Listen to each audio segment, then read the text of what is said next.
Osim što sam upisala fakultet koji želim, olakšavajuća stvar je bila ta što je čitav proces trajao nekih 5 minuta i nije mi trebala nikakva papirologija. Kao digitalni urođenici, mladi lako usvajaju nove tehnologije i znanja, a prioritet daju digitalnim vještinama. Jelena je Fakultet za sport i fizičko vaspitanje u Nikšiću upisala online putem preko platforme upiši.edu.me. Uz pomoć novog elektronskog servisa prijavila se i za smještaj u studentskom domu. Digitalnu prijavu za dom ove godine poslalo je 94% brucoša i brucoškinja iz svih krajeva Crne Gore. Meni je brzina važna i zbog toga ovaj elektronski servis odlična stvar. Sve sam završila sa par klikova na laptopu.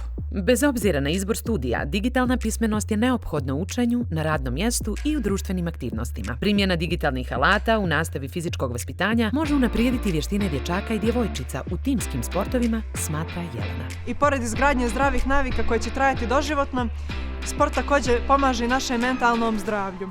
Fizičko vaspitanje u školama pomaže djeci da izgrade samopouzdanje, uče ih da pravilno vježbaju i poboljšaju svoje motoričke sposobnosti, ali i da lakše krenu putem profesionalnog bavljenja sportom. Za prijemni ispit na fakultetu, koji se sastoji od gimnastičkog poligona, vježbi s loptom, plivanja i trčanja na 100 metara, Jelena se spremala intenzivno mjesec dana.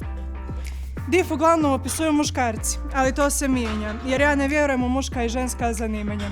Jer mi žene nismo samo sportistkinje, mi smo i trenerice, menadžerke u klubovima, komentatorke utakmica i mnogo toga. Kad završi fakultet, Jelena će, osim u školi, moći da radi i u teretani na individualnim ili grupnim programima ili kao trenerica sportskog kluba. Planira da upiše i kurs nutricionizma, a njeni savjeti o zdravoj ishrani bit će dostupni i online. Redovno vježbanje je recept za zdrav život, ali naravno uz pravilnu ishranu. Kao profesionalni trener u budućnosti želim da pomognem ljudima da žive zdravo. Djevojke poput Jelene inspiracije su drugima da idu dalje, rade više i ruše sve barijere, stereotipe i predrasude.